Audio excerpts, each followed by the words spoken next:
Hey guys, and welcome back to another Top 10, where today we're going to be talking about the not-so-infamous Steel type.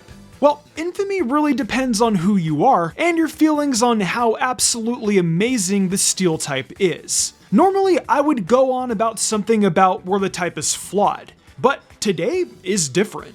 Steel is arguably one of the best types in the game alongside Fairy. You would think that with weaknesses to common powerful attacks like Close Combat, Fire Blast, and Earthquake, that this type would be bad. But despite these shortcomings, Steel is absolutely amazing. It has an immunity to Poison and 9 hull resistances. Offensively, it only really beats Ice, Fairy, and Rock, but that doesn't matter too much when it's so good defensively. It makes it better when you learn its only resistances are Steel itself, Water, and Fire. This type is amazing. It has some of the most famous defensive Pokemon, such as Ferrothorn, but it also bolsters some offensive powerhouses like Metagross. Some Steel types can just outright do both, like Goldango. Those are just a few examples. I know full well there are definitely more. Despite Steel being one of the best types in the game, not all Steels are going to be as popular and easy to use. And because of that, we're here to talk about those ones. The Steels that are fine, but just have tougher competition with the superstars listed previously.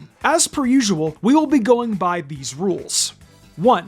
This Pokemon isn't seen in a competitive match very much. Either there are more popular options, or the Pokemon just hasn't found its niche yet, assuming it could have one at all. 2. This Pokemon does not have as much of a following as other Pokemon of their type. They just aren't as popular, even though they probably could be if people realized their merits. And rule number 3. Because all lists are subjective and personal opinion, they have to be Pokemon I deem to, simply put, just don't see at all. Not in competition, not a design, not even in casual Pokemon chat. People just don't simply talk about it enough. But with that, I got one more thing. Mystic Reeds. And by now, you should get the drill. Anywho, let's begin this list.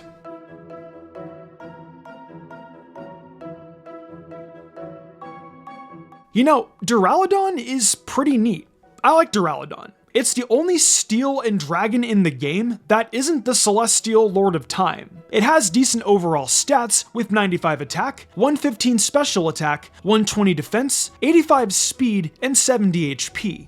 The only really bad stat is the 50 special defense. And if you're that unsure about it, no one would blame you for running a 4 attack set with the Assault Vest. Your coverage is pretty wide with those 4 attacks anyway, with Body Press to capitalize on your naturally high defense, Draco Meteor and Flash Cannon for stab, and Dark Pulse and Thunderbolt for coverage. The only things that hold Duraludon back from feeling like an overall better Pokemon is that despite having good physical moves like Iron Head, Outrage, and Earthquake, it only has 95 physical attack. Would having it be 115 in both attacking stats be that good? It feels awkward to use, really. But it's far from unusable. It can use Life Orb and Choice Items. It's not limited to outright offense either, since it can put Reflect and Light Screen up, use Thunder Wave, set up Stealth Rocks, and use Foul Play and Body Press for offense on a defensive set. Really, I think that Duraludon just needs a better ability. The only reason to use Light Metal is if you're deathly afraid of Low Kick, when most players will just opt to use Close Combat or Focus Blast. Heavy Metal is good if you want to try Heavy Slam on your set. But if they wanted you to play Heavy Slam, this loops back to why does it not have higher attack? And Stalwart is an ability meant for double battles play. I mean, it makes sense. Its Gmax form was legal in Sword and Shield. A good matchup versus Redirectors is nice, but it didn't amount to much given from what I dug up. A very low usage in VGC. Personally, I think that while there's definitely uses for Duraludon, and he's absolutely got tools going for him, I think that Game Freak needs to pitch in on giving him the love he deserves.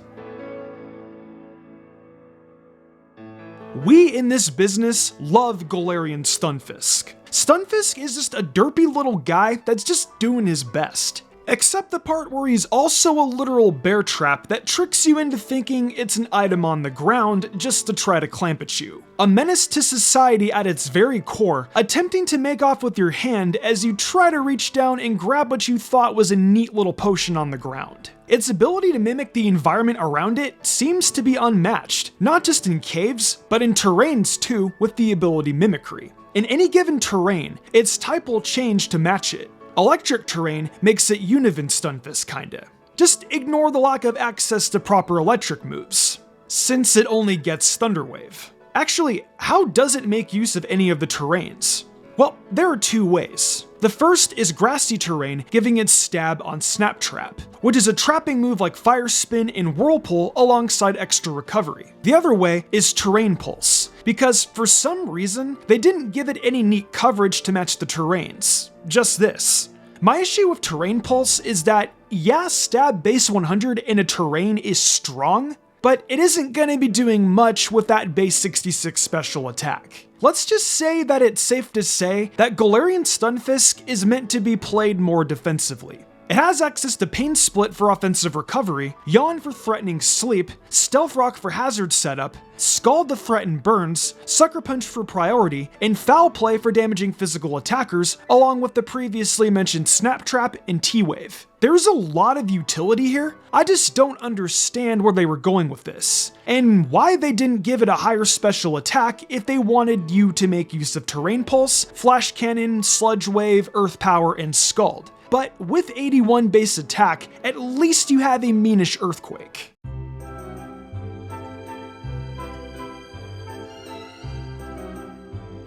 Clink is a rather simple entity, all things considered. He's just neat, really, and I'm an enjoyer of the Clink lore. In Pokemon Shield, the entry goes as follows. It's suspected that Clink were the inspiration behind ancient people's invention of the first gears. Wait. Ancient people. Gears. Ancient gears. Actually, that doesn't sound familiar to me in the slightest. Anyways, with that said, I like the idea that Pokemon answers some pivotal questions with this line. What came first, the Pokeball or the fungus? Well, we basically have our answer by using Clink, and by extension, Clink as a guide. It becomes more apparent that, clearly, the Pokemon that look like items. Yeah, the Pokemon came first. Magnemite is another example of this, and it makes me wonder if Vanillite came first too. Only exceptions to the rules are Grimer and Trubbish, who seem to have been born due to toxic waste and trash. But then that makes me wonder, how does coughing and wheezing work? Actually, I need to stop thinking about this because it's making my head hurt. So we're just gonna move on. Clinklank's stats are pretty alright too, and it's made quite the splash of the lower tiers over the course of its history. Base 100 attack, base 115 defense, 85 special defense, and 60 HP was decent, backed by 90 speed. Admittedly, I wish it was faster. But Shift Gear patches up that problem nicely by doubling its speed and giving it extra attack too. The only thing that makes it a little too easy to play around is that Gear Grind and Wild Charge are its only two really good moves.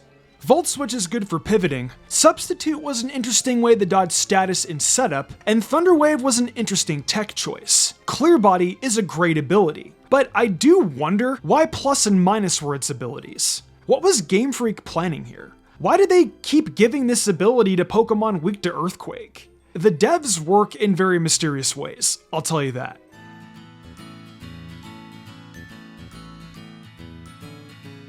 Next up on the list is a Pokemon in my eyes that is underrated due to the fact that it suffers from fierce competition. And despite the tools Game Freak has given it over the years, it will always be overshadowed by the demon known as Scizor. Now, it's gonna take a lot of my power not to reference basketball when I talk about Durant. I find Durant to be a very fun Pokemon to use, and in my opinion, it's one of the easiest Pokemon to use. It's a damage-dealing machine with an excellent speed of 109 and an attack stat that matches. Its physical bulk is okay, and its special bulk is worthless. But if you're playing Durant, you aren't trying to live a hit. You're trying to remove whatever is in front of you from the field. You have Hustle, which boosts your attacks to even further levels of power. Hone Claws if you want to try to fix the accuracy drop from Hustle, or just going an all-out attacker with Hustle and acknowledging that every move you fire is going to have Stone Edge level accuracy. But with access to First Impression, you have an excellent revenge killing tool. As well as Iron Head, you have great stab. Not to mention, if you do miss, Stomping Tantrum goes from 75 base power to 150 power the next turn. And Rock Slide, while even less accurate, is an amazing check to the potential fire and flying type that thought they could switch in for free. This Pokemon is a one-trick pony, yes, but that's perfectly fine. It doesn't need to be a multifaceted Swiss Army knife, because what matters to me is that it's a big wrench that I can throw at my opponent, and that's good enough.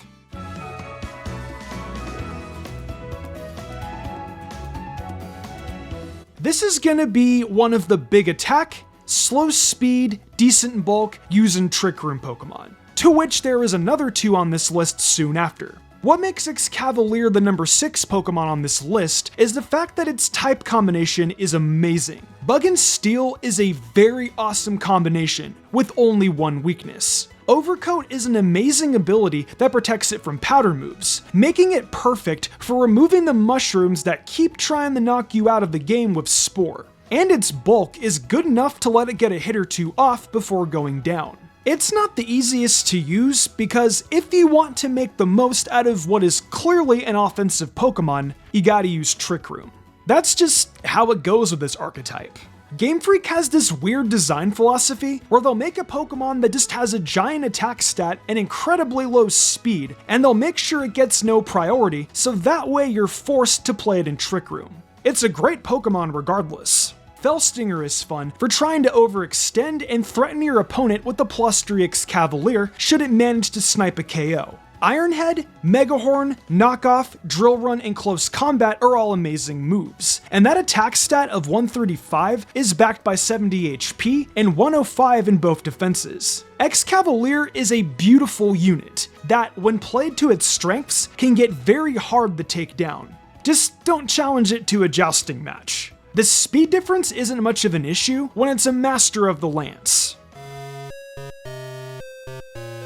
I want to talk about a Pokemon that I'm sure many people forget exists, but one I really like, and that's Persevere. Persevere is an absolute menace of a Pokemon in my eyes. Not in singles, sadly, as slow steel type who hits hard in Trick Room will always be a Melmetal role. And even if it's not around, that's still who you'd think of. I consider Persevere to be more of an acquired taste for specifically doubles. It has access to Tough Claws, which boosts the power of its Fake Out. Or you could do my personal favorite thing when playing a casual doubles match, and that's Steely Spirit.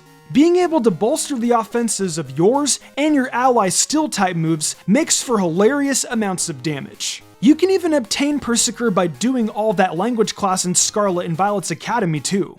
So that means it's by all accounts obtainable, and in theory, you could actually use Persevere's Fake Out to stop a Pokemon from getting a hit off on your partner, and then have a Terra Steel Goldango equipped with the choice specs fire off the meanest Make It Rain of all time. Sadly, there is one massive issue with this strategy. At the time of this video's production, Pokemon that are not in the Paldea Dex are banned. And Persevere alongside Quagsire are not in the Paldea Dex despite being obtainable. Therefore, you can't make this strategy work in competition because it's not allowed. Would it be good? Unsure. Is it hilarious? Yes. But alas, the only way you're pulling it off is if you're having game night with the buddies and you agree to play illegal strategies together. Now, with that said, I still very much enjoy Persevere as a design too. I didn't think they could turn Meowth into a Viking, but they did, and I'm a fan of it. I find Caparajah to be a rather interesting Pokemon.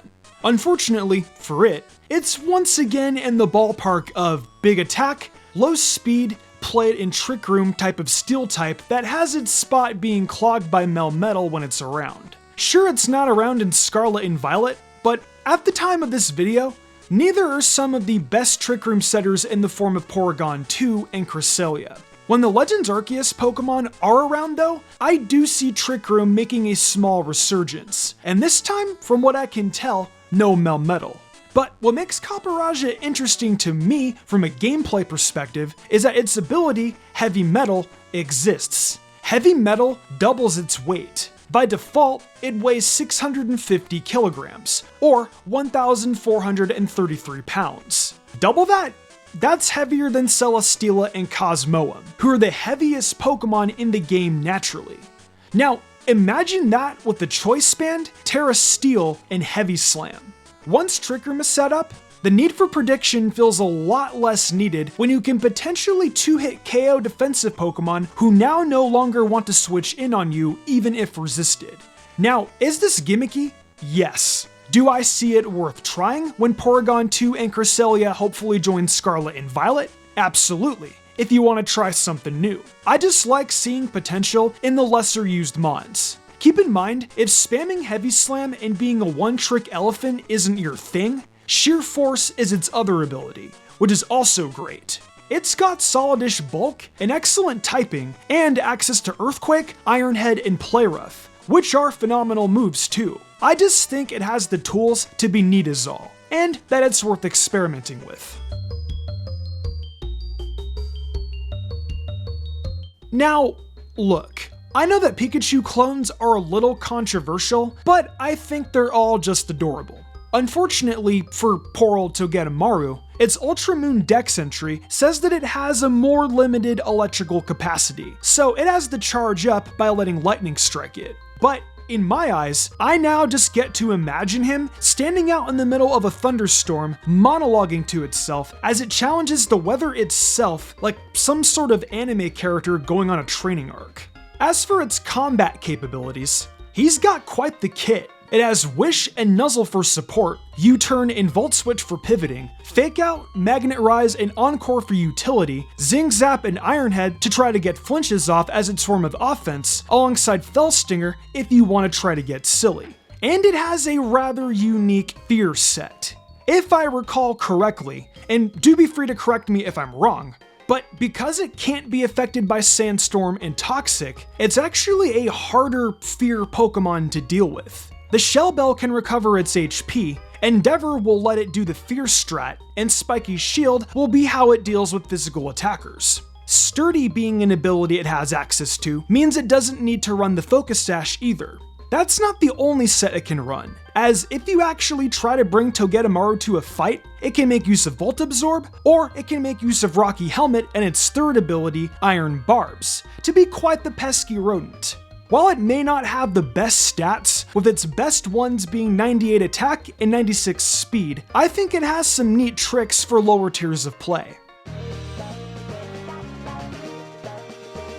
In terms of bug and steel types with actual uses, I consider Fortress to be pretty underrated. Sure, we all know it exists, and I'm sure there are fans of the Pineco line, but Fortress itself has the issue where the only thing people know it for is that it's a physical tank and a suicide lead, and not much else. Why it's so high on this list? Just because people acknowledge it exists doesn't mean they're gonna want to use it. It has a meager special defense and speed alongside minuscule offense, and is very reliant on its alright HP and its very good defense in typing. I weirdly haven't seen it getting much usage in Scarlet and Violet, despite the tools it has to be a solid Pokemon. Its roll compression is actually pretty top notch. It has Rapid Spin to remove opposing hazards, Volt Switch for pivoting, the hazards of course, but it also makes excellent use of Thunder Wave to spread paralysis, Stab Gyro Ball given its low speed in order to put some offenses on the table with its base 90 attack, and it also gets access to the amazing Ice Spinner, which allows it to remove that pesky terrain from the field so it can be less threatening for your team.